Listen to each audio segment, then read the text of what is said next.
Mas Heri, selamat malam. Selamat malam. Ah. Malam Mas Sigit, Gimana? Ibu Bapak, saudara semuanya, selamat malam. Shalom buat kita semuanya. Iya, mengenai jalan keselamatan. Kita sebagai orang Kristen kan percaya ya, bahwa keselamatan itu tidak bisa kita usahakan sendiri.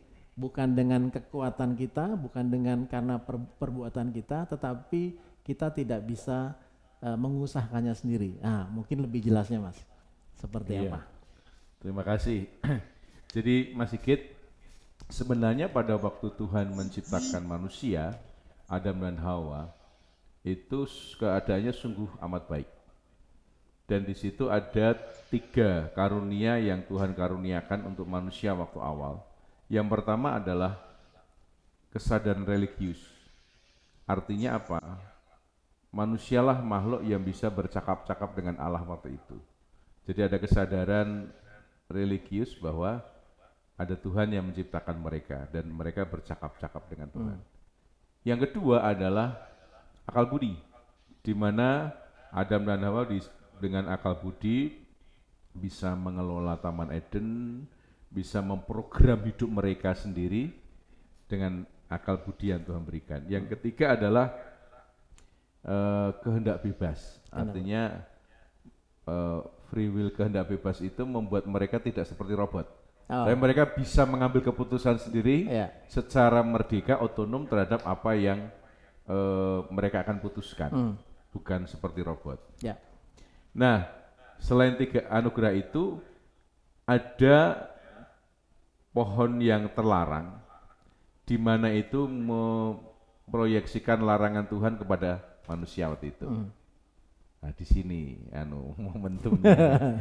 Jadi di situ Mas Sigit bahwa semua buah di Taman Eden ini boleh kamu makan, tapi buah yang ini jangan. Yang terlarang. Dan kalau kamu makan, kamu akan mati. Jadi ada semacam trial yang coba Tuhan lakukan. Ini menguji kesetiaan Adam dan Hawa itu seperti apa. Nah, sayangnya Mas Sigit, ketika ular membujuk dan memanipulasi bahwa katanya akan mati, enggak, sekali-kali kamu justru akan menjadi seperti Allah. Itu akhirnya membuat Adam dan Hawa tergoda. Lalu mereka itu melanggar apa yang sudah dilarang. Sehingga mereka kemudian sebenarnya bukan hanya melanggar ya, tapi mereka memberontak karena ingin menjadi seperti Allah. Karena ular mengatakan bahwa kamu akan menjadi seperti Allah. Mereka ingin jadi tuan atas dirinya sendiri, bukan Tuhan yang menjadi Tuhan. Nah, oleh karena itulah maka kemudian mereka menyalahgunakan kehendak bebasnya tadi untuk kemudian melanggar apa yang Allah lakukan. Sayang sekali. Sebenarnya Tuhan memberikan kehendak bebas supaya mereka bebas mengasihi Allah dengan mengikuti larangan Tuhan. Tetapi justru sebaliknya mereka salah gunakan. Sehingga yang terjadi apa Mas Sigit? Begitu dosa itu dilakukan oleh Adam dan Hawa, maka kemudian manusia, Adam dan Hawa dan seluruh keturunannya itu berada dalam kuasa dosa. Dan mereka mengalami kematian secara spiritual yang digambarkan dengan bagaimana mereka dilempar itu dari Taman Eden ke dunia yang lain, ke bagian dunia yang lain. Lalu Taman Eden dikelilingi dengan malaikat dengan pedang bernyala-nyala. Itu simbol mereka keterpisahan secara spiritual. Lalu secara fisik, semua manusia akan mati. Karena tadi kalau kamu makan, kamu akan mati. Secara spiritual, secara fisik. Dan kemudian memang dalam Kejadian 6 ayat 5 dikatakan Mas, kecenderungan manusia adalah melakukan kejahatan semata-mata. Artinya memang kecenderungannya adalah melakukan kejahatan, anak cucunya semua. Dan itu terbukti di dalam Mazmur 51 ayat 7. Ini menarik, ayat ini memang berbeda dengan pemahaman pada umumnya. Ketika ya pada umumnya kan kalau manusia atau bayi itu baru lahir itu masih bersih. Tapi kalau di dalam Mazmur 51 ayat 7, dalam dosa aku diperanakkan, dalam kesalahan aku dikandung ibuku. Bayangkan Mas. Jadi dalam Alkitab menyaksikan di dalam kandungan pun itu sebenarnya sudah memiliki dosa. Belum dosa perbuatan, tapi benih potensi kecenderungan itu sudah ada. Coba sekarang, Mas, kalau ada seorang anak kecil yang belum lama lahir, lalu kemudian dia dirawat, diberi contoh yang baik sama orang tuanya, lalu kemudian ketika dia masuk playgroup, dia itu tiba-tiba terus ngambil pena temennya. Pertanyaan saya, siapa yang ngajari? Gak ada yang ngajarin. Ibunya nggak pernah ngajari. Enggak. Iya. Dia nggak melihat contoh. Iya. Tapi kenapa dia bisa melakukan? Kecenderungan tadi. Dia sudah punya ilmunya. Dia sudah punya ilmunya, yaitu pada waktu dikandung ibuku dia sudah. Dan dari situ kita bisa melihat bahwa ketika manusia itu jatuh dalam dosa, maka semuanya itu berdosa dan bersalah di mata Tuhan, anak cucunya dan seterusnya. Nah, kemudian kita juga melihat akibat bagaimana selain wanita sakit bersalin waktu itu di Alkitab ya, laki-laki juga harus kerja keras banting tulang itu ya, sehingga kemudian bisa menghidupi keluarganya. Nah, di sini kita bisa melihat Mas Sigit, menurut pemahaman umumnya, orang yang berdosa itu seperti orang sakit. Ya. Jadi orang sakit untuk sembuhnya bisa minum obat, beli obat di warung sembuh. Pemahaman pada umumnya orang yang sakit itu, orang berdosa itu orang sakit. Untuk penawarnya itu ya dengan dibalik dosanya itu berarti kan amal atau perbuatan yang baik sebanyak-banyaknya. Itu untuk menawarkan dosa. Artinya kesimpulannya dengan kekuatan sendiri kita bisa melakukan, ya kan? Ya. Dosa kita bagi sendiri, kita tawar sendiri kan? Tapi di Kristen enggak. Dengan bagaimana tadi tercurahnya dosa itu ya, kekuatan gelap itu sampai kemudian anak cucu segala macam di kandunganku sudah berdosa. Bahkan ketika orang enggak nyolong ya, tapi dia berpikir buruk sama orang itu sudah berdosa. Jadi semua kehidupan manusia itu dikuasai dosa. Nah, dalam keadaan seperti itu, Mas, maka kita bisa mengerti bahwa manusia itu kalau ingin lepas dari dosa tidak bisa dengan kekuatan sendiri. Pertanyaan Mas tadi kan. Yeah. Orang berdosa menurut Kristen seperti orang koma, orang sekarat, yang dia tidak bisa menolong dirinya sendiri, karena dia sudah berlumpur dosa. Amal yang banyak baik, tapi tidak cukup untuk bisa melunasi atau menebusi dosanya. Jadi dalam pemahaman Kristen butuh pertolongan pihak lain yang bisa nolong. Jadi kalau misalnya kekuatan sendiri nggak bisa. Okay. Nah, berita buruknya,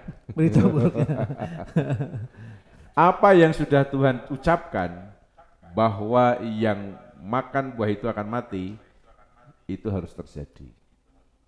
Dan manusia dalam hukuman kematian itu. Ada dilema di sini. Di sini ada dilema, Mas. Artinya adalah bahwa gini, Mas. Satu sisi ya, Tuhan itu harus adil dengan keputusannya. Orang yang salah harus mati. Lalu kemudian Adam dan Hawa berarti harus mati, Mas. Tetapi Tuhan ini masih sayang sebenarnya sama manusia. Eman-eman itu ya. Lalu yang di sisi lain, apakah bisa Tuhan itu mengampuni dosa Adam dan Hawa? Bisa. Bisa enggak? Bisa. Bisa. Cuma nanti Tuhan akan diolok-olok sama iblis pendakwa itu. Lah katanya gimana nih? Katanya orang yang bersalah harus upah dosa adalah maut. Upah dosa adalah maut. Gimana Tuhan kan mencela-menceli? Tuhan tidak konsisten. Dilema kan? Wasi malakama. Ini dihukum mati sesuai keadilan. Satu mengasihi. Tapi kasihan manusia. Ini disayang, diampuni, tapi Tuhan tidak konsisten. Nah itu dilema. Piye Mas kira-kira? Nah itu. Sekarang pertanyaan pentingnya adalah apa yang akan Allah lakukan? Nah, oke. Di satu sisi ada dilema. Memecahkan dilema itu kan. Dan manusia nggak bisa menolong dirinya sendiri ketika sudah jatuh dalam dosa. Pasrah sama pihak yang mau nolong kan. Gitu. Oke. Nah, yang Tuhan lakukan itu adalah sesuatu yang di luar nalar manusia. Kematian harus tetap dijalankan, karena itu keadilan Allah. Siapa makan buah itu mati. Jadi kematian, hukuman mati harus dijalankan. Tapi yang melakukan bukan manusia berdosa, tapi Tuhan sendiri yang dalam wujud manusia, Yesus, yang kemudian menggantikan hukuman mati yang seharusnya dialami oleh manusia.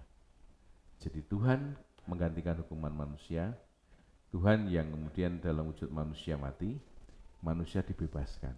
Jadi dilema dipecahkan dengan sebuah cara yang sangat unik dan sangat brilian. Artinya ini adalah menunjukkan bagaimana kasihnya Tuhan kepada manusia, because of love. Jadi kalau kita lihat penebusan, model penebusan seperti ini, itu sangat menunjukkan bagaimana Allah itu sangat mengasihi manusia. Jadi Allah dalam Kristus itu mengembalikan relasi antara manusia dengan Allah. Nah ini that is the brilliant way, Mas. Dilema itu dipecahkan, kematian tetap ada tapi Yesus yang menanggung, manusia terbebas. Dengan satu alasan, karena because of love, cintanya, kasih Allah kepada kita. Betul.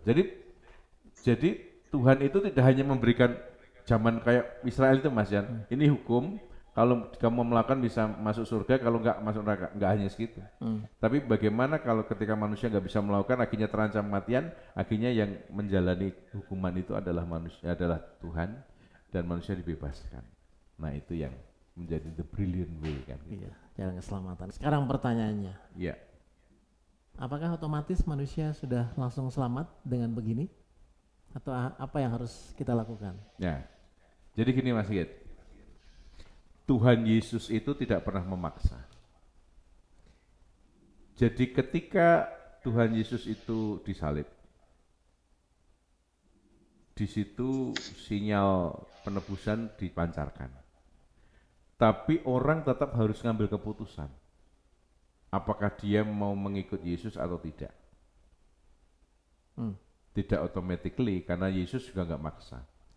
Kalau kita mengambil keputusan untuk ikut Yesus, maka penebusan Tuhan beroperasi atasnya. Berlaku atas diri kita. Tapi kalau tidak, Tuhan nggak maksa. Kan dikatakan barang siapa yang percaya kepada anak yang tunggal itu, karena begitu besar kasih Allah kepada dunia ini sehingga yang memberikan anak yang tunggal. Siapa yang percaya, siapa yang tidak percaya, berarti kan ada yang harus mengambil keputusan. Mau ngambil keputusan ikut atau tidak. Jadi seperti ini Mas, kalau gambarkan seperti kalau kita itu pergi ke warung, di situ kita pesan soto, pesan es teh tawar, tempe tahu, dan di situ ada wifi-nya yang kencang sekali Mas. Wifi itu cepat sekali, dan setiap yang beli itu dikasih passwordnya. Wifi tadi ya. Wifi. Ya. Cuma apakah kita bisa untuk mengakses wifi itu? Kalau tidak ngetik passwordnya kan? Harus kita tanya, harus kita ketikkan. Jadi kita harus ngetik password. Kalau kita itu wifi-nya kencang, kita nggak pernah ngetik password. Sampai Maranatha, sampai Tuhan datang, ya kita nggak akan dapat wifi. Nggak connect ya? Iya, jadi ketika Yesus itu memberikan keselamatan, bagaimana dia itu mengundang orang-orang untuk percaya, tapi kalau kita tidak ngambil keputusan, ngetik password, ya sama aja. Jadi kita harus mengambil keputusan untuk ikut atau tidak, seperti itu. Iya. Jadi ilustrasi wifi tadi ya yang mendekati seperti itu ya. Nah itu gambaran lain itu dalam Efesus 2 Mas ya, ayat 9 itu katakan, jangan ada orang memegahkan diri, jangan ada orang yang merasa itu menyombongkan diri, bahwa keselamatan bukan karena usahanya, tapi karena anugerah Allah. Dikatakan bahwa oleh karena anugerah engkau diselamatkan oleh iman. Jadi gambarannya begini, Mas. Kalau misalnya anugerah itu adalah penebusan Kristus, maka kita terimanya dengan iman, wifi tadi Mas.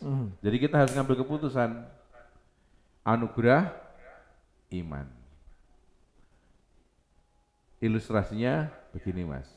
Jadi ada seorang ya yang dia itu terjatuh ke dalam sebuah sumur. Oke.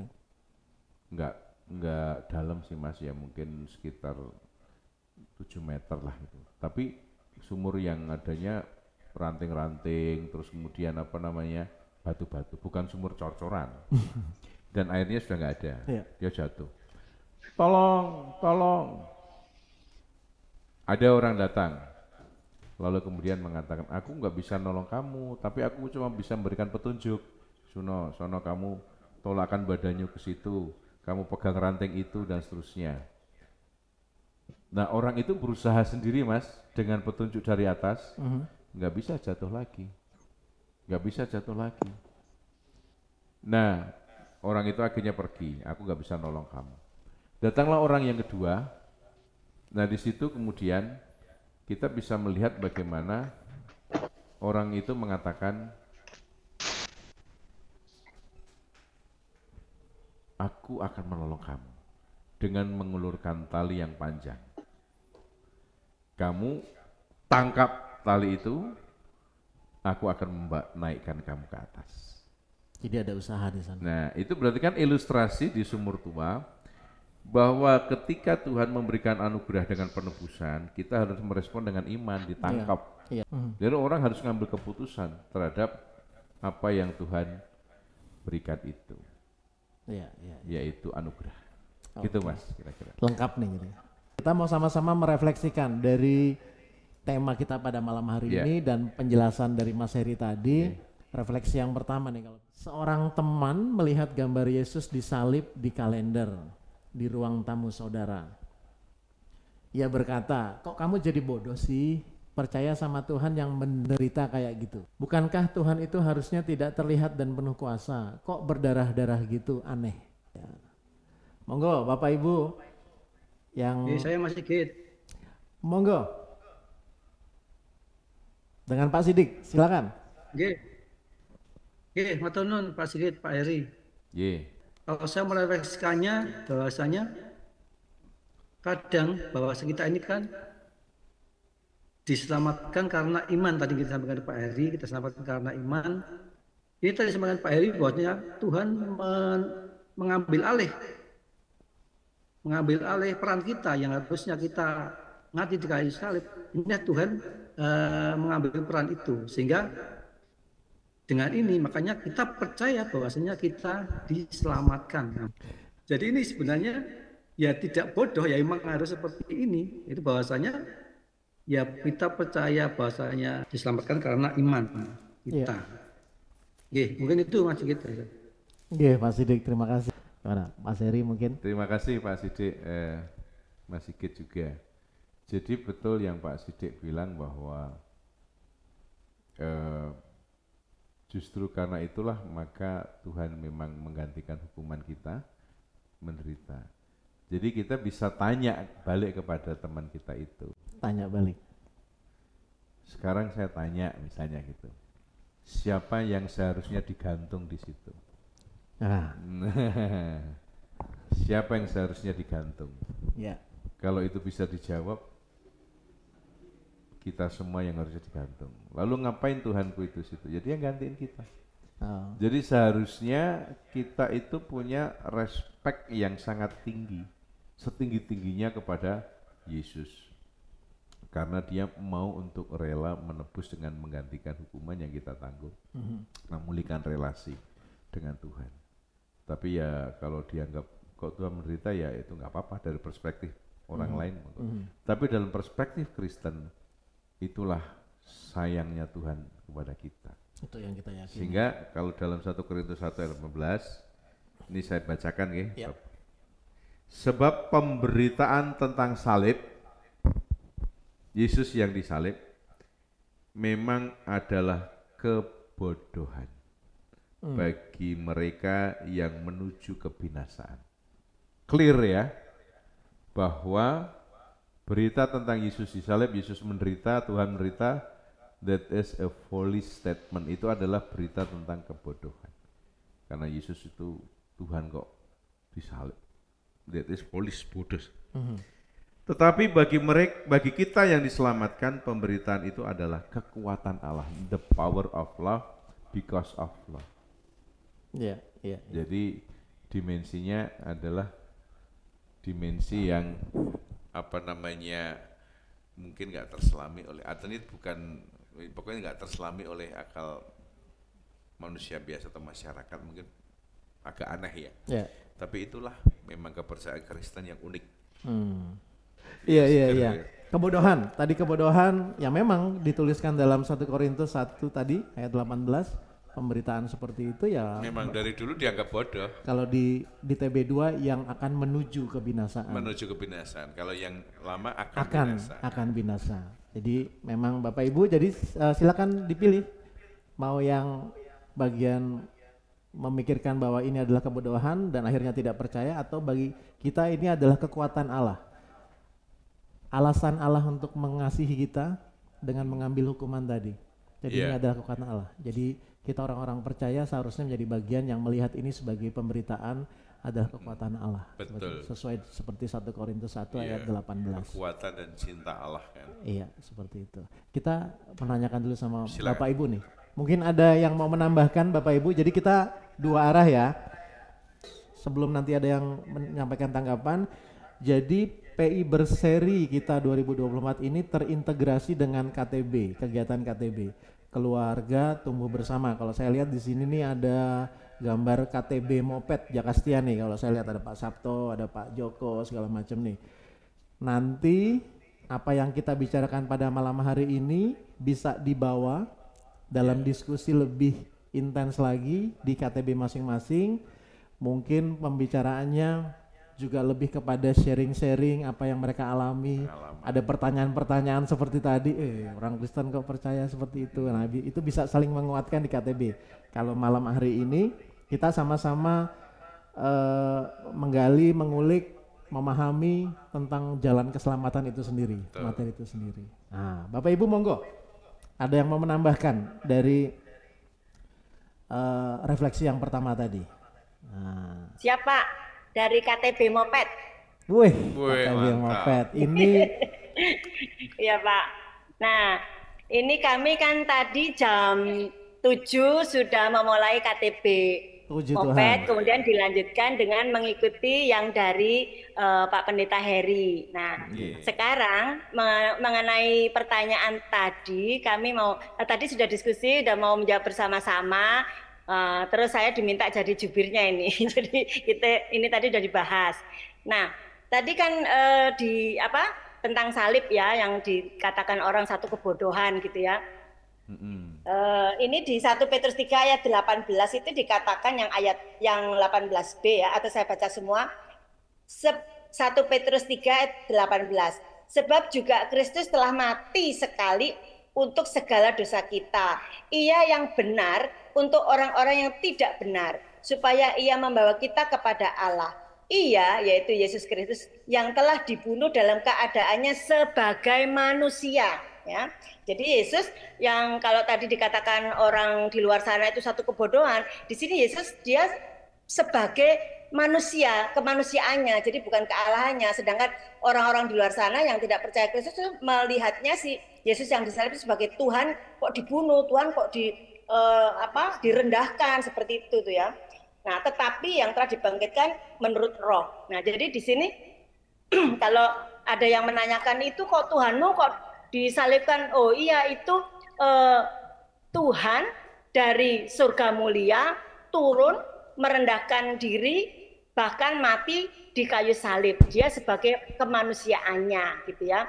Nah, kalau dilanjutkan di Efesus 2 ayat 8 dan 9 bahwa keselamatan itu bukan hasil usahamu ya, ayat 8 9. Sebab kasih karunia kamu diselamatkan oleh iman. Iman kepada siapa? Kepada Tuhan Yesus Kristus. Itu bukan hasil usahamu, tetapi pemberian Allah. Nah, jadi di sini saya akan menjelaskan kepada teman saya, karena dulu saya pada waktu mahasiswa kan saya punya kelompok belajar gitu ya, ditanya gitu. Kamu kok pakai kalung salib itu apa sih, salib-salib itu maksudnya apa gitu kan. Nah, di situ karena dia bertanya, saya jelaskan sejelas-jelasnya bahwa yang disalib itu adalah Yesus sebagai manusia, Allah yang menjadi manusia, dan dia memang untuk menebus kita dari segala dosa-dosa kita. Demikian Pak. Terima kasih. Tuhan. Terima kasih Bu. Makasih. Bu Titi Ratih nggih? Iya. Iya. Oh, ada di layar kita. Wah, ini banyak lengkap ini. Ada sotonya juga di situ ya. Wah, halo. Ini KTB langsung sama Pak Iberseri ya, luar biasa. Selamat malam. Lontong cap gomek Pak. Cap gomek. Deket. Iya. Deket nih sama lokasi kita nih. Bisa kali dikirim. Nggih, Mas Heri tanggapannya. Ya, terima kasih untuk masukannya. Saya itu memperkaya kita ya, bahwa memang apa yang dianggap bodoh oleh dunia itu, tapi bagi Allah itu adalah sesuatu yang mulia sekali gitu ya. Jadi orang teman kita itu kan taunya kan kita memahami Yesus Tuhan, entah itu sebagai Tuhan dalam pengertian rohani atau manusia, tapi mereka tahu bahwa kita menganggap Yesus Tuhan. Jadi mereka itu tidak bisa membedakan ini waktu posisi sebagai ilahi atau itu, mereka nggak peduli. Taunya itu Tuhan. Kamu kan punya Tuhan yang menderita. Nah, kita menjawab dalam mengikuti alur logika mereka. Nah, siapa yang harusnya digantung? Kalau seandainya kita tahu bahwa yang harusnya digantung kita, tapi Tuhan saya itu yang menggantikan, misalnya kita malu, kita beri respect setinggi-tingginya. Jadi memang mengenai kebodohan itu memang sudah dari sejak itu sudah dianggap bodoh. Orang Yunani mengatakan itu kebodohan karena sosok yang itu tuh nggak mungkin menderita. Orang Yahudi juga menganggap itu sebagai sandungan. Jadi nggak make sense. Tapi Alkitab mengatakan apa yang bodoh itu yang mulia di hadapan Allah. Seringkali orang-orang Kristen kalau mungkin tidak terlalu terbawa dengan alur pikiran manusia, seringkali terjebak dalam perbincangan-perbincangan yang menanyakan keimanan seperti ini ya. Di satu sisi yang bertanya mencari kebodohan, kemudian dengan logika manusia, tapi di satu sisi kita membicarakan tentang iman kita yang tidak akan bertemu sepertinya gitu kan. Maka di situ ada pluralitas itu ya. Artinya kita belajar untuk saling memahami. Jadi begini, dalam level bagaimana kita itu berrelasi dengan teman-teman yang beragama lain, itu level yang paling bawah itu adalah merayakan pluralitas. Merayakan pluralitas itu adalah kamu A, aku B, ya kita bareng-bareng merayakannya dalam pengertian perbedaan.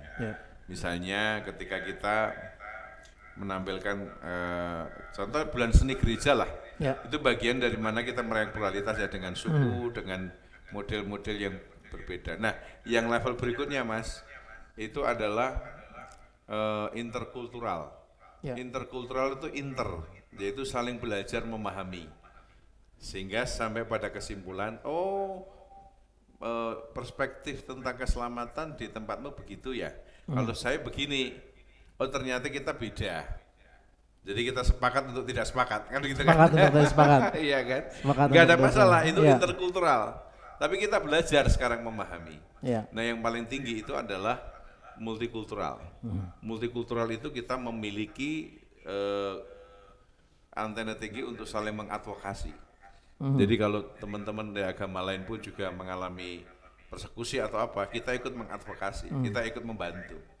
Sehingga kita bisa memperjuangkan kesetaraan. Meskipun itu diskriminasi itu tidak terjadi pada kita, misalnya di teman-teman Hindu atau Buddha yang mengalami sesuatu, kita juga bantu, atau teman-teman Muslim juga kita bantu. Itu sudah pada level multikulturalis. Gitu ya. Ada saling Jadi kita merayakan perbedaan, belajar bersama, saling memahami meskipun sepakat tidak sepakat misalnya. Yang ketiga adalah saling mengadvokasi, saling membantu ketika ada kesulitan. Nah itu sudah sufi levelnya. Maksud kita levelnya cuma di sini terus. Kita kan juga belajar untuk menghargai orang lain juga. lebih banyak kita ini ya sudahlah gitu ya. Kalau orang Oke, Bapak Ibu, mungkin ini juga bisa lebih menguatkan lagi apabila kita menemukan kondisi-kondisi seperti ini, mempertanyakan keimanan kita, mencoba menjebak kita dengan ya ukuran dunia, berarti kan ukuran dunia yang Allah yang tidak mungkin jadi manusia, kemudian kok Allah dianiaya, seperti itu tadi Ibu Titi Ratih dari KTB Moped juga sampaikan bahwa itu dalam wujud manusianya. Kalau kita mau mengikuti alur berpikirnya mereka seperti itu. Oke. Pasti kita cek lagi nih sama Bapak Ibu. Kalau ada yang mau lebih memperdalam lagi soal ini, konsep keselamatan. Atau bertanya juga boleh. Monggo, silakan. Di chatting ada komentar ya. Dan pertanyaan ya, silakan. Ini dari Pak Kris, Duta Keranji. Lupa ayatnya, bahwa dosa datang ke dunia oleh satu orang, maka keselamatan juga datang dari satu orang. Harus ada yang menanggung kutuk atas dosa, yaitu Yesus yang disalib. Sebab ada disebut, terkutuklah orang yang matinya disalib. Ini kalau tidak salah Roma 6 itu Pak. Oke. Kemudian ada chat lagi dari ini, apakah Pak Joim atau Bu Betsy? Biasanya zoomnya bareng nih. Yohanes 15 ayat 16, apakah ternyata respon iman kita juga karena Tuhan yang sudah memilih kita? Kalau tadi kan ini kita harus merespon. Nah, pertanyaannya adalah apakah ternyata respon iman kita, jadi kita merespon keselamatan dari Allah itu, apakah karena Tuhan yang sudah memilih kita juga? Iya, jadi Yohanes itu adalah kitab Injil yang sangat filosofi. Ibarat kita makan daging itu masuk itu empal yang agak sedikit keras, alot ya. Sehingga ada banyak bahasa filosofi. Sehingga kalau kita membaca hanya secara letterlek kita akan kesulitan gitu ya. Tapi sangat jelas bahwa di dalam seluruh Alkitab Allah itu menghendaki semua orang selamat. Cuma memang orang harus mengambil keputusan. Jelas Yohanes 3:16 tadi, barang siapa yang ini atau yang itu, berarti kan harus orang mengambil keputusan. Jadi ketika misalnya dikatakan Allah itu memilih itu dalam bahasa filosofi, itu kan ketika kejadian sudah terjadi gitu ya. Jadi misalnya begini, saya itu mengambil keputusan, setelah bergumul saya akhirnya dibaptis. Setelah itu dalam ibadah pembaptisan saya mengatakan Allah telah memilih saya. Nah itu kan kita bersama-sama kan. Secara filosofi dia akan menghayati ini bagian dari Allah bekerja. Tetapi kita ingat meskipun Allah bekerja, tapi kalau kita itu tidak mengambil keputusan, ya tetap Tuhan nggak maksa. Yang sumur tua. Coba sekarang, bisa nggak Allah membuat Yunus mau ke Niniwe otomatis? Bisa nggak? Bisa saja. Bisa. Tapi mengapa tidak? Ya itu tadi. Kenapa kenapa Yunus harus ngambil keputusan? Kalau Allah itu mengasihi manusia, menghormati, biar mereka dewasa dan mengambil keputusan secara mandiri. Oke Tuhan, saya ikut. Itu kan Tuhan lebih senang daripada kamu tak jadiin robot, ayo kamu jadi, kan begitu. Ya kan? Sehingga kemudian bukan Allah nggak bisa membolak-balik hati manusia, bisa. Tapi Tuhan menahan itu tidak dia lakukan, supaya kita itu belajar dewasa mengambil keputusan, supaya apa? Tuhan itu senang karena manusia itu sadar. Tidak dicarikan keputusannya oleh Tuhan langsung, tetapi dia sendiri yang mengakukan. Bahwa orang itu berefleksi kemudian Allah telah memilih saya, itu sesuatu yang sangat wajar secara filosofi. Tetapi ingat dia ambil bagian dalam pengambilan keputusan itu. Iya. Tadi itu ya. Oke, sudah semakin mantap harusnya nih, semakin mantap. Terima kasih Pak Joim atau Bu Betsy atas pertanyaannya. Pak Kris juga nih sudah sampaikan. Nah ini ada satu tambahan lagi nih di chat. Saya bacakan di chat ya. Nanti kalau setelah ini Bapak Ibu ada yang mau menanggapi langsung, monggo. Pak Sigit, nah ini kembaran saya nih, Sigit Kris. Mungkin bisa ditambahkan Yohanes 1 ayat 1 dan 3, juga Kejadian 1 ayat 3, 5 dan 7. Di mana Allah, Sang Firman sudah menjadi manusia. Seperti kesaksian tadi, yang mati adalah kemanusiaannya, yang tadi ya dari KTB Moped. Allah yang kekal tidak mungkin mati, kita yakini. Namun kematiannya untuk menggantikan manusia dan mengalahkan maut. Jadi itu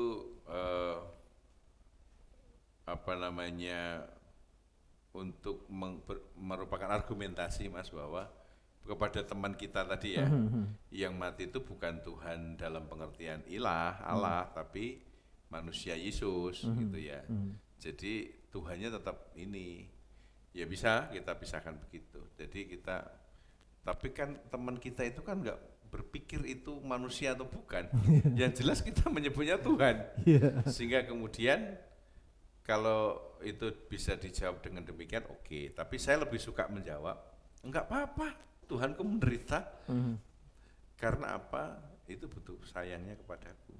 Sehingga entah itu Tuhan itu dalam bentuk roh atau dalam manusia, bagi saya enggak terlalu, karena secara atribut dia itu Tuhan. Meskipun dia itu dalam bentuk manusia, toh dia disebut Tuhan.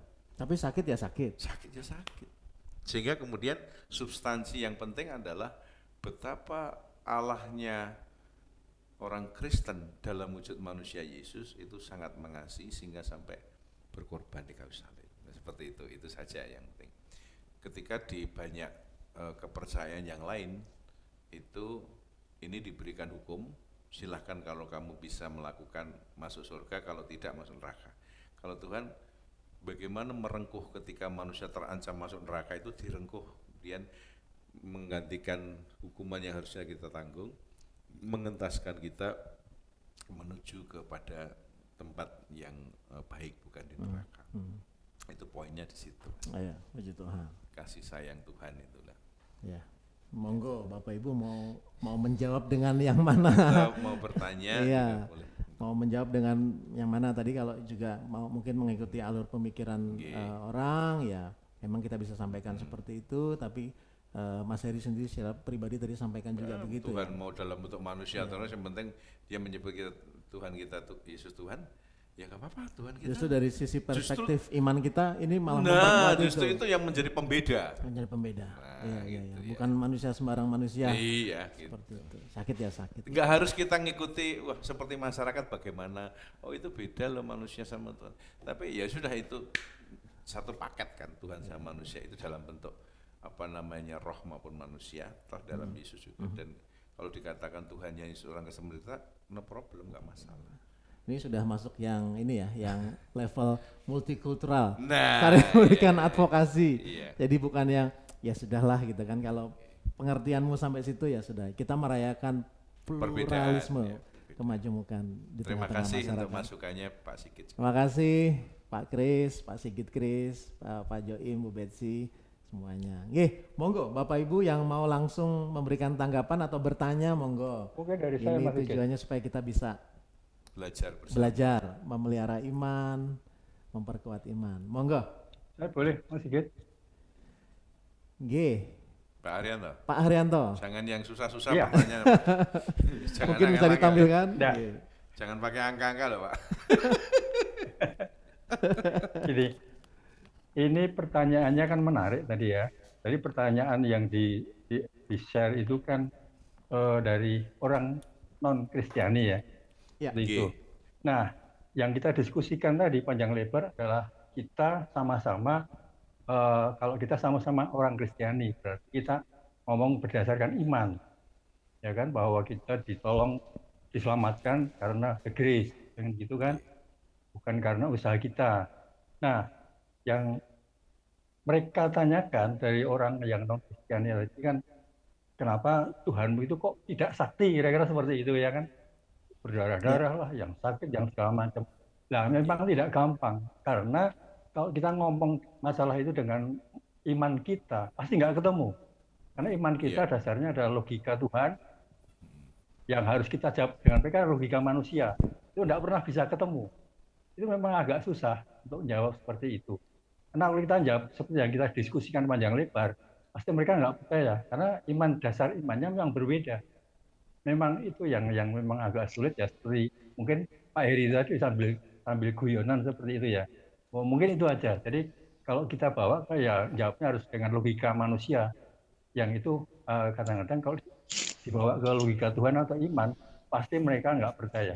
Itu aja. Matur nuwun Pak Heri, Mas Sigit. Terima kasih. Pak Arianto. Ya Mas Sigit, memang betul Pak Arianto. Jadi ada frekuensi yang mungkin seringkali tidak nyambung. Teman-teman kita yang lain itu memakai mindset bahwa untuk mencari sebuah kebenaran itu apa yang saya lakukan, dalam pengertian untuk mencari keselamatan apa yang saya lakukan, what I can do, jadi apa yang harus saya lakukan, mindsetnya itu. Sementara kita memiliki mindset di dalam kita adalah what God to do, apa yang Tuhan lakukan, sehingga kemudian titik beratnya pada apa yang Tuhan lakukan, oleh karena manusia udah hancur-hancuran lah gitu ya. Dari situ kemudian kita respon dengan iman gitu ya. Kita mau respon dengan amal juga nggak cukup, perbuatan baik nggak cukup, akhirnya dengan iman kan gitu ya. Karena anugerah Tuhan. Mindsetnya itu. Nah teman-teman yang lain kan mindsetnya nggak bisa begitu. Ya kita kan harus kerja, harus usaha ini segala macam dan seterusnya. Nah ini masuk ke refleksi kedua nanti Pak. Untuk nanti bisa lebih menjelaskan ya. Jadi Pak Arianto terima kasih. Memang ketika misalnya kita berdiskusi dan itu memang kadang-kadang tidak ada titik temunya ya, karena memang memiliki cara berpikir yang berbeda. Tetapi bagaimanapun kita punya tanggung jawab spiritual untuk menjelaskan iman kita. Tanggung jawab spiritual. Nah, kita itu mau diminta untuk memberitakan Injil. Jadi ketika orang bertanya, ya kita harus menjelaskan bagaimana pemahaman kita, bahwa itu berbeda dengan teman-teman yang lain ya nggak apa-apa. Wong kita memang tidak harus sama kan. Oleh karena itu ketika kita punya kesempatan untuk menjelaskan, jelaskanlah dengan segamblangnya. Apakah orang itu kemudian mau untuk menerima tidak, itu kita nggak tahu. Tetapi kita juga harus ingat, selain kita dalam dimensi sosial kita memberitakan, ada dimensi spiritual yaitu Roh Kudus yang bekerja, sehingga merengkuh hati teman kita dan juga memberi kesempatan kepada dia untuk berpikir, sehingga kalau kemudian beliau merespon dengan positif dan tertarik, yaitu pekerjaan Roh Kudus. Kita kan memberitakan bagian kita. Artinya begini poinnya, meskipun kita kesulitan untuk berdiskusi, tapi kalau itu punya kesempatan lakukan. Kita diskusikan. Selanjutnya terserah pada Roh Kudus. Nah, kira-kira begitulah. menarik. Istilah yang disebutkan ya tadi, tanggung jawab spiritual. Tanggung jawab spiritual. Jadi ya memang Pak Arianto tadi juga sudah sampaikan bahwa kalau diskusi ya nggak akan ketemu. Kalau tadi saya bilang satu sisi logika, satu sisi iman, kita kayaknya nggak akan ketemu. Tapi kalau kesempatan itu datang, Bapak Ibu, lakukan. Yang terkasih, 1 Petrus 3 ayat 15. Jika kalau itu kuduskalah Kristus dalam hatimu dan berikanlah pertanggungjawaban kepada orang yang bertanya kepadamu. 1 Petrus 3 itu ada. 1 Petrus 3. Bapak Ibu jangan khawatir, nanti rekamannya kalau mau dilihat juga nanti kita akan share seperti sama-sama kita bisa belajar. Jadi tanggung jawab spiritual, kalau kesempatan itu datang Bapak Ibu monggo dijelaskan dengan minta bimbingan Roh Kudus. Ya, tentu dengan simpatik, dengan apa yang smart ya, artinya bukan dengan semangat ingin menang sendiri, tidak dengan arogan, menyalahkan orang lain. Ya, tidak dengan arogan, bukan kita saja yang benar tapi orang lain enggak. Ya, dia punya kebenaran sendirian gitu ya. Kadang-kadang ada ayat itu ya, akulah jalan kebenaran dan hidup, tidak ada yang dapat datang kepada Bapakku selain ya itu refleksi kita, para pengikut Yohanes waktu itu menyimpulkan bagaimana Tuhan itu memang Tuhan Yesus menjadi dalam perspektif situasi waktu itu yang satu-satunya yang bisa membawa kepada Bapa kan gitu ya, sehingga itu yang diyakini dalam keyakinan waktu itu kan. Sampai sekarang pun kita meyakini. Sampai sekarang kita meyakini. Kita dalam posisi bukan menghakimi orang lain. Dalam konteks itu kita mengakui dengan sangat yakin bahwa Yesus itu yang membawa kita pada Bapa. Amin. Nah, bahwa di tempat lain ada kepercayaan sendiri, ya itu adalah hak mereka. Kita serahkan pada Tuhan yang menjadi hakim, bukan kita. Hak prerogatifnya Allah. Betul. Nanti jangan sampai kita menjadi mengambil tanggung jawabnya Allah. Tadi sudah ada bocorannya refleksi kedua, tapi sebelum kita masuk ke refleksi kedua, monggo Bapak Ibu ada yang ingin menambahkan? Nggih, Pak Nanang, monggo. Ini majelis kabit kita nih, kabit pembinaan. Monggo Pak Nanang. Oke, menarik sekali perbincangan kita tentang jalan keselamatan dari pertama hingga malam hari ini ya. Tadi terakhir saya sempat dengar mengenai Roh Kudus. Nah, saya punya pengalaman 2 hari yang lalu. Jadi 2 hari yang lalu itu saya ketemu dengan seorang guru ya, guru agama Kristen. Jadi ayahnya itu dari sejak remaja itu sudah dengan sendiri ya itu percaya kepada Yesus, percaya sama Yesus sampai dia harus diusir keluarganya. Pertanyaan saya, apakah ketika kita mengambil jalan keselamatan termasuk yang saya sharingkan tadi, apakah Roh Kudus juga berperan di dalamnya? Makatan Pak Eri. Ini pertanyaan dari Pak Nanang. Monggo. Iya. Jadi pada prinsipnya kan kita diminta memberitakan Injil itu ke seluruh dunia ya Pak Nanang ya. Sehingga kemudian dalam Kisah Para Rasul 1 ayat 8 dikatakan pergilah ke seluruh dunia kan, dari Samaria sampai ujung dunia kan, Roh Kudus akan menyertai. Jadi ketika itu terjadi di seluruh dunia, jadi sedemikian dikuasai Roh Kudus sehingga kemudian kesaksian tentang Kristus pasti akan sampai kemana-mana. Termasuk kepada orang tuanya dari temannya Pak Nanang itu kan ya. Ternyata muda sudah menerima itu, dan itu saya yakin pasti Roh Kudus bekerja. Entah lewat temannya beliau, entah dia membaca sesuatu, entah karena mungkin perenungannya. Jadi banyak cara yang Roh Kudus lakukan untuk menyentuh hati seseorang atau peristiwa. Nah, itu juga bisa. Oleh karena itu, poinnya adalah kita sangat yakin bahwa Roh Kudus bekerja atas beliau. Caranya yang bisa berbeda-beda. Setiap orang pasti dipanggilnya berbeda-beda. Ada Kristen dari lahir, ada di masa-masa dewasa baru dia mendapatkan pencerahan, dan macam-macam. Nah, beliau adalah salah satu yang Roh Kudus bekerja melalui mungkin pengalaman-pengalaman hidupnya. Nah, tugas kita adalah memberitakan, Bapak Ibu Saudara. Memberitakan itu berarti kita seperti kita itu kalau mau menikah, kita menyebarkan undangan gitu ya. Silakan datang. Ada yang datang, ada yang tidak, ya kan? Jadi yang datang itu yang memang mau menerima tuntunan Roh Kudus. Kalau yang tidak ya sudah, masih belum menerima ya nggak apa-apa. Jangan kita paksa. Ajaran Gereja Kristen Jawa itu adalah menolong kita untuk memberitakan, tetapi kita tidak pernah memaksakan.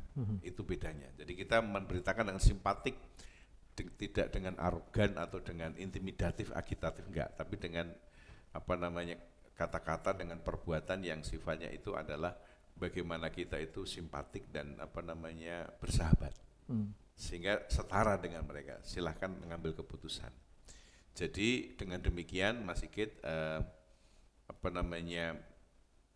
kita itu memberitakan tentang Kristus dengan bimbingan Roh Kudus, sembari kita juga mendoakan orang itu supaya Tuhan menyentuh hatinya, kan kira-kira seperti itu. Ini udah mulai level aktif ya, memberitakan, segala macam. Memang kadang-kadang kita orang Kristen kadang-kadang udah ngasih jawaban dulu ya, padahal orang belum bertanya ya. Kayaknya butuh segala macam. Ada istilah kan, hidup kita adalah Alkitab yang terbuka. Nah, betul Mas. Ya. Jadi kita menjadi pemberita Injil itu tidak cukup hanya kata-kata, tapi harus ada perbuatan kita, sikap kita. Ada istilah adalah The way is the message. The way is the message. Jadi cara kita, Itulah pesan pesannya. kita.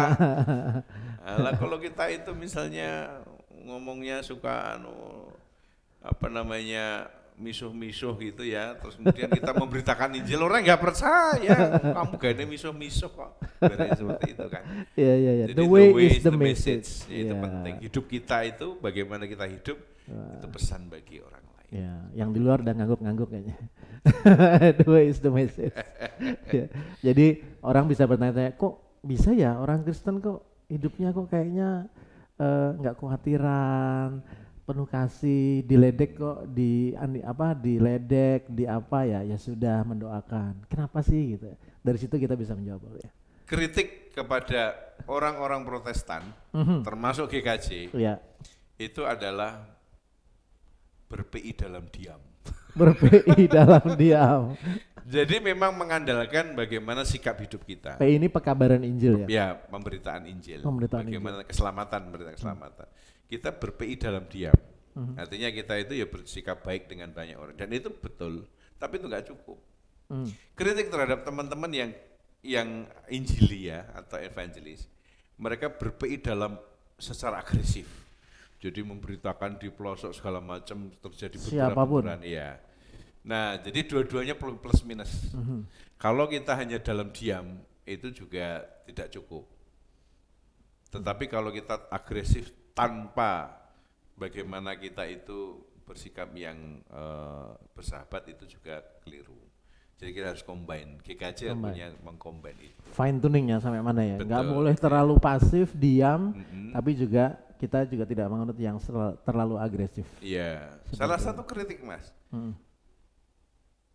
Baptis dewasa kita itu kebanyakan dari mana? Dari mana Mas? Karena mau menikah dengan warga kita. Jarang sekali oleh karena pemberitaan Injil. Maksudnya itu ya? Iya. Ini kritik kepada gereja kita, PI-nya mana gitu. Sehingga itu menjadi pelecut bagi kita kan. Bahwa keselamatan harus diwartakan. Iya. Saya Suris. Pak Suris. Pak Suris. Oh Pak Suris, ya. Pak Suris, sorry. Pak Suris, monggo Pak Suris. Jangan bertanya ya, pasti angel ya. Ini mohon maaf dulu nih. Jadi gini, untuk mengimani tadi keselamatan yang dianugerahkan Allah, saya itu selalu terminologinya harus membedakan oleh Bapak ya. Bagaimana bisa kita harus mengimani itu kan, tetapi kan kita juga harus mengimani doktrin kan. Salah satunya doktrin Tritunggal segala itu. Karena kalau kita memahami itu dengan dalam, baru kita bisa debat dengan orang yang sering cerewet itu. Nah itu yang menurut saya agak kurang pendalaman. Saya pernah bilang Pak Heri, persoalan kita tentang Tritunggal itu belum selesai di gereja kita. Karena kalau nggak begitu nggak ada. Bahkan saya sering dengar kalau orang nyebutnya sebutannya kayak sabelianisme tuh, modalisme. Jadi dengan mudah menyamakan misalnya Yesus dengan Bapa gitu. Itu kan bidat. Jadi kita harus mengakui bahwa ada 3 pribadi. Keesaan Allah kita tuh relasional dalam 3 pribadi kan. Nah itu yang memang kita harus belajar terus. Jadi di mana-mana kita bilang kita esa, tapi kita punya 3 pribadi, bukan 1 pribadi. Seperti modalisme tadi. 1 pribadi kalau pengen jadi bapak mau, lain kali jadi putra, lain kali jadi orang. Bukan itu. Contohnya ini 1 Korintus 8:6 aja mengatakan begitu. Namun bagi kita hanya ada 1 Allah, yaitu Bapa, yang daripadanya berasal segala sesuatu yang ya. Dan untuk Dia kita hidup. Dan 1 Tuhan, yaitu Yesus Kristus. Nah itu yang kurang digemakan. Silakan mereka hanya tahu 1 Tuhan itu adalah sama dengan Allah. Kita lebih cerdas sebenarnya, dan kita lebih tua nih pendapat. Nah ini yang saya lagi penasaran. Ini harus ditiktokan sebetulnya. You have one Allah, we have one Allah esa, tapi kita punya putra tunggalnya yaitu Sang Firman, bukan hasil perkawinan, ada di dalam Allah, kekal. Dan saya utus karena saking Allah kasihnya dengan manusia kan gitu, pada dunia, maka saya utus. Nah seperti itu. Artinya memang Tritunggal itu harus dipahami sangat dalam sehingga kita bisa berdebat dan menginjili dengan mantap. Itu saja Pak. Iya. Terima kasih Pak Heri, Mas Sigit. Terima kasih Pak Suris. Ini lebih ke Tritunggal sebagai bagian dari konsep keselamatan Kristen ya.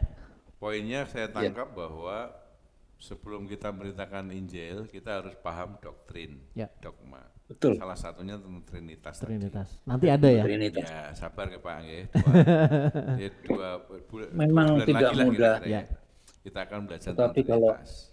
Kalau itu menguasai luar biasa. Gimana Pak? Matur. Ya, terima kasih Pak. Artinya bagaimana kita mengulik Trinitas nanti kita diskusi lebih dalam lagi ya Pak. Tapi poin itu penting bahwa kita memang harus paham. Oleh karena itu Mas Sigit, kita memang perlu banyak belajar ya di dalam entah KTB, persekutuan doa, PA Sarasean. Jadi jangan sampai kita hanya menyukai kegiatan selebrasi. Selebrasi. Kalau misalnya contohnya gereja mengundang KKR, lalu mengundang Denny Chandra atau siapa penyanyi, coba. Itu yang datang banyak itu ya, selebrasi kan. Itu nggak apa-apa, bagus. Tapi kalau undangan studi, seminar tentang apa, sing teko gerbong 30. Nah itu jadi kadang-kadang kita sense of study-nya kurang.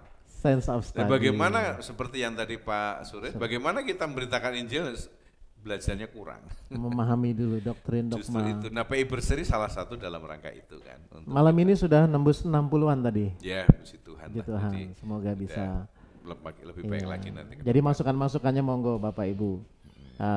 Tadi juga ada yang kirim WhatsApp ke saya, ada yang bilang itu di meja jangan kebanyakan minuman plastik. Oh siap. Iya, benar. Ini diparingi di sini ya saya minum. Gitu ya. Jadi go green. Oke, siap. Terima kasih. Masukannya. Ini bentuk kasih. Nanti kita kasih yang lain. Siap. Bulan depan itu ya. Jadi monggo Bapak Ibu masukannya. Oke, jadi kayaknya ini udah hampir 9:30. Kita coba masuk refleksi kedua. Mas Asrod bisa dimasukin refleksi kedua. Nah ini kita mau sama-sama refleksi terakhir sebelum kita nanti tutup. Seorang yang baru sidi berpendapat, saya kan sudah diselamatkan. Buat apa saya berbuat baik atau beramal? Bukankah amal tidak menyelamatkan? Bukankah Yesus yang menyelamatkan? Bagaimana tanggapan saudara? Ya. Kita lempar dulu ya. Bukan lempar kalau ke Bapak Ibu. Kita persilakan Bapak Ibu yang mau memberikan tanggapan. Mungkin biar masih ada di screen ditampilkan refleksi 2 saja untuk Bapak Ibu yang di Zoom. Ya. Mungkin boleh sedikit Pak Sigit. Nggih. Pak Sinten. Dengan Bapak Sigit. Nggih, ya. Benar ya? Monggo. Nggih, leres Pak Sigit. Nggih. Kalau boleh on cam Pak, biar masuk ke TV kami Pak. Kalau kita melihat di Matius 5 ayat 20 itu mengerikan Pak. Jadi kalau seandainya hidup, kalau dalam terjemahan yang lama itu hidup keagamaanmu. Kalau dalam terjemahanmu hidupmu seolah-olah gitu. Jadi pengertiannya utuh.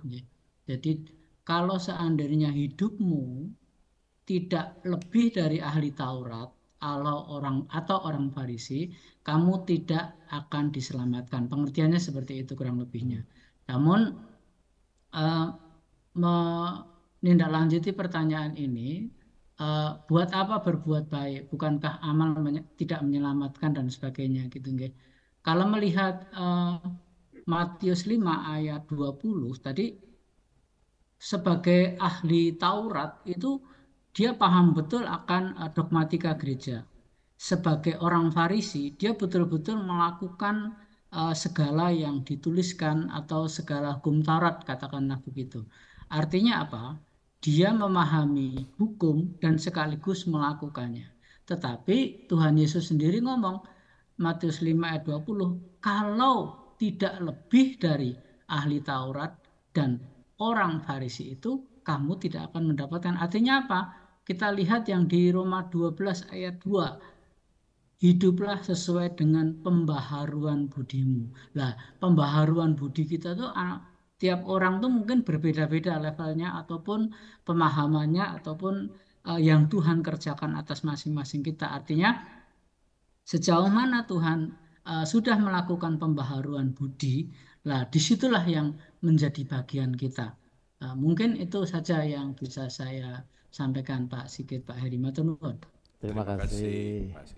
Sudah disampaikan juga di chat, tadi juga sudah lebih jelas lagi disampaikan secara langsung. Nggih. Kalau tidak lebih baik dari kehidupan orang-orang tadi ahli Taurat. Tapi dilengkapi juga di Roma 12 ayat 2 tadi, hiduplah dengan pembaharuan budi. Ya, seperti itu. Ya, Yesus pernah mengatakan demikian. Dengarkanlah apa yang dikhotbahkan ahli Taurat. Itu Matius 5 ayat 23 kalau nggak salah, 13. Tapi jangan ikuti perilakunya. Itu menarik gitu ya. Jadi yang dikatakan kan baik, cuma perilakunya enggak. Jadi dengarkanlah apa yang dia khotbahkan, tapi tidak harus ikuti perilakunya. Itu Yesus caranya begitu. Jadi tetap pelajaran baik dapat, meskipun kita tidak meneladani apa yang dilakukan. Nah, itu sebenarnya akan mengatakan begini Yesus, kaitan dengan yang dibacakan oleh Pak Sigit. Kualitas orang Farisi ahli Taurat itu kan rendah sekali, karena dia hanya mengkhotbahkan, tidak melakukan. Mosok kalian nggak lebih baik dari ini? Ya ngapain kalian itu menjadi orang Kristen? Harus menjadi lebih kan itu kan? Itu maksudnya. Bukan dalam konteks pengetahuannya ya? Tidak harus dalam tapi perilakunya sebenarnya. Lalu juga kalau yang tadi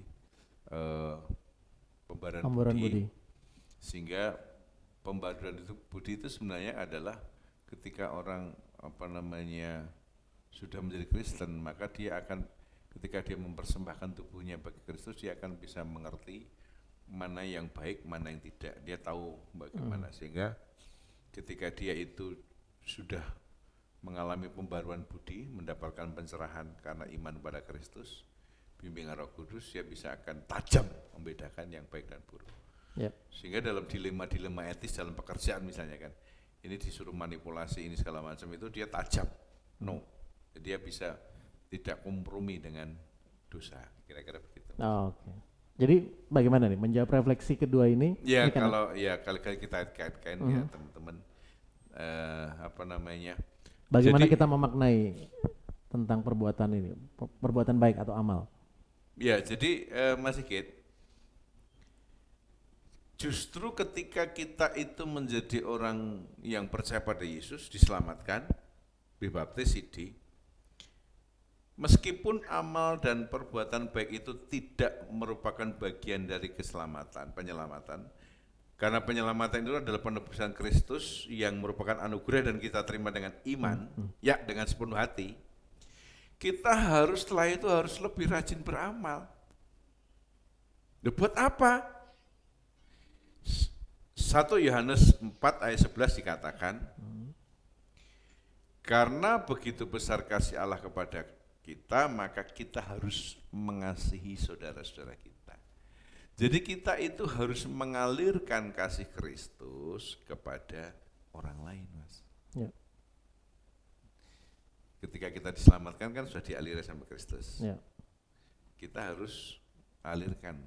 Maka kalian juga harus mengasihi saudara-saudara yang lain. Kalau enggak mampet nanti kan gitu ya. Jadi ketika kita beramal, kita sedang menyalurkan kasih Kristus itu kepada yang lain. Perspektifnya seperti itu. Sekaligus ketika kita itu beramal, itu kita merupakan ucapan syukur. Dari Pak Sidik juga sudah menyinggung ya, karena sudah dikasih oleh Kristus sebelumnya. Saya berterima kasih, saya membagikan kepada yang lain sebagai ucapan terima kasih kepada Tuhan. Saya menyalurkan sebagai bagian dari penyaluran kepada Tuhan, kepada manusia yang lain. Oleh karena itu, perspektif orang Kristen terhadap amal, saya beramal bukan supaya saya selamat. Saya sudah diselamatkan kok Mas ya, karena anugerah dan iman. Saya beramal karena kita sudah diselamatkan. Ini cuma beda satu kata ya, untuk diselamatkan karena sudah diselamatkan. Sehingga saya itu membagi sembako atau Indomie atau beras gitu ya. Bukan supaya saya selamat, saya sudah diselamatin. Ya. Tapi saya beramal membagikan beras karena sudah diselamatkan. Tanggung jawab saya untuk membagikan kasih Kristus sebagai ucapan syukur saya kepada kasih Kristus. Sehingga saya justru harus banyak beramal, Mas. Ya. Kalau orang ini ngomong begini, buat apa dan dia tidak mau beramal? Berarti orang itu adalah orang yang tidak tahu berterima kasih. Iya. Perspektifnya di situ. Perspektifnya harus kita ubah. Iya. Jadi kita harus lebih lost, karena tanpa kita beramal itu tanpa target dalam pengertian tidak kejar poin. Ya. No point. Tapi karena kita itu sedang membagikan dan mengucap syukur dengan sukacita kita. Benar. Jadi kita melakukan itu karena sebagai ungkapan syukur, karena sudah lebih dahulu dikasihi. Kita menyalurkan kasih itu kepada orang lain, bukan supaya mencari keselamatan, tapi tetapi karena sudah diselamatkan. Oke, puji Tuhan. Sudah makin mantap ya Bapak Ibu ya. Nah, ini karena waktunya juga sudah 9:30, saya ingatkan kembali Bapak Ibu, jadi di PI Berseri ini kita mendalami tentang tema yang sedang diangkat malam ini tentang jalan keselamatan. Aspeknya sebenarnya banyak, tetapi dalam 1,5 jam ini kita coba saling memperkuat. Nah, saya yakin tidak cukup, tapi nanti Bapak Ibu bisa perdalam ini di dalam KTB masing-masing. Jadi dalam diskusi yang lebih intens, lebih intim, saling menguatkan. Nanti juga dari KPWG juga bisa sudah ada jadwal ya untuk bisa saling mengunjungi, bukan untuk sebagai narasumber, tetapi kita sama-sama mendampingi, menemani seperti itu juga. Bapak Ibu, waktu juga yang memisahkan kita, sudah 9:30. Semoga PI Berseri season kedua 2024 ini dengan format yang sedikit berbeda, semoga bisa memberikan sesuatu yang berbeda dan juga bisa memberikan satu bekal bagi kita, terutama pada tema malam hari ini tentang jalan keselamatan. Iman kita semakin dipelihara, iman kita semakin kuat seperti itu. PI Berseri selanjutnya bulan depan 22 Maret. Judul temanya adalah Jaminan dan Pemeliharaan Keselamatan. Ini masih dalam satu rangkaian, tetapi Bapak Ibu nanti juga bisa menemukan aspek-aspek yang berbeda tentang keselamatan seperti itu. Mas Heri, satu closing statement buat Bapak Ibu tentang jalan keselamatan. Monggo. Ya. Selamat malam Bapak Ibu dan Saudara. Tetap semangat untuk belajar terus di PI Berseri, karena jalan Tuhan menyelamatkan kita itu unik dan spesial. That is the brilliant way, caranya brilian. Maka kita harus meresponnya juga dengan brilian, menjadi the extraordinary Christian. Jadi orang Kristen yang luar biasa, extraordinary Christian. Tuhan berkati. Puji Tuhan. Kita ke Mas Adit, kita nyanyikan pujian penutup Jalan Hidup Orang Benar. Silakan Mas Adit.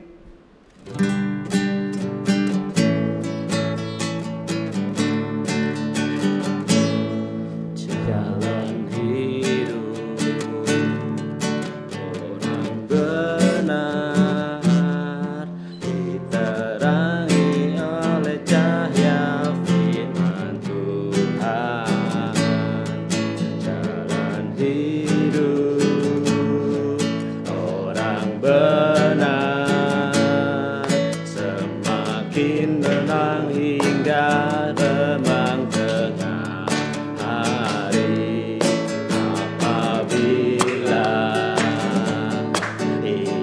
jatuh, tak akan dibiarkan sampai tergeletak. Sebab tangan Tuhan jua yang menopangnya dan membangunkan dia kembali. Selamat malam Bapak Ibu. Malam. Tuhan Yesus berkati. Selamat malam, matur nuwun. Selamat malam. Terima kasih. Terima kasih.